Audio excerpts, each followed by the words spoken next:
Hi, my name is Sincerity and I am part of Group 1. Today I am going to be talking about what it means to be part of a culture. I'll also be highlighting the similarities and differences in communication styles between various cultures. The two concepts that I will be exploring to do this will be celebrations and symbols.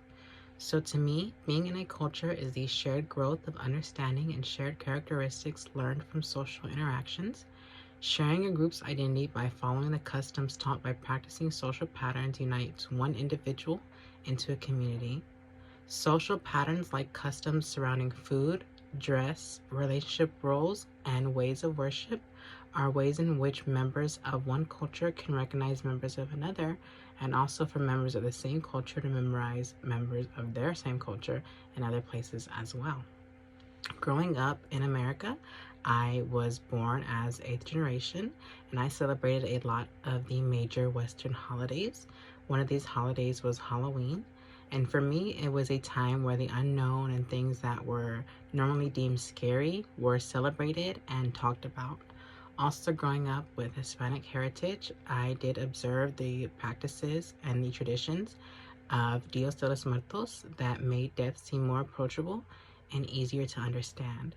And although these are very different in terms of traditions, costumes may be different than idols, and candy may be different than pan dulce, both are cultural practices that make daunting subjects easier for this community or these communities to talk about with one another. Also, I do have a member of this group who is Catholic and spoke about going to church on Halloween.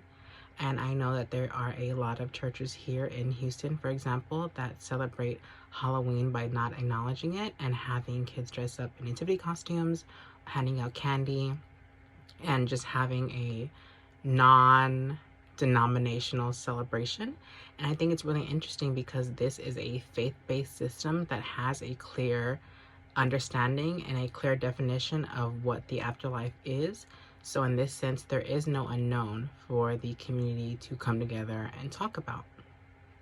Also, exploring Christianity and Catholicism, I would like to lean way into my next subject, which is symbols.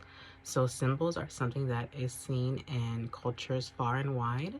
For example, we can go with the group member who is Christian, who is Catholic.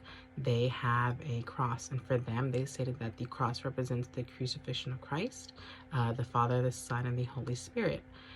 Growing up with Jewish ancestry, the Star of David represents the Jewish people and the 6 directions in which they are protected from God.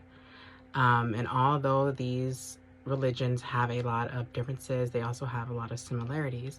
And I think that an example that would be really crucial in similarities is the symbol of a dove. It appears both in Christianity and in Judaism. It also appears in a lot of other religions around the world.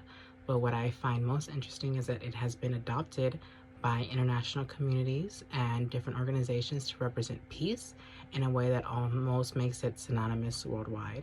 So we have cultures that are low context like America, and we have cultures that are high context like the Middle East. And although they have different ways of communications and different ways of being direct, they both have the same understandings of symbols, and it just so happens they happen to have the same understanding with the same symbol here, which is not always the case. We see in international communities where symbols like the peace sign, seen here in America, which symbolize peace, fun-loving, just kind of a sign to throw up, and other nations like Australia represents rebellion. So I think symbols are really important and really interesting to explore. Thank you.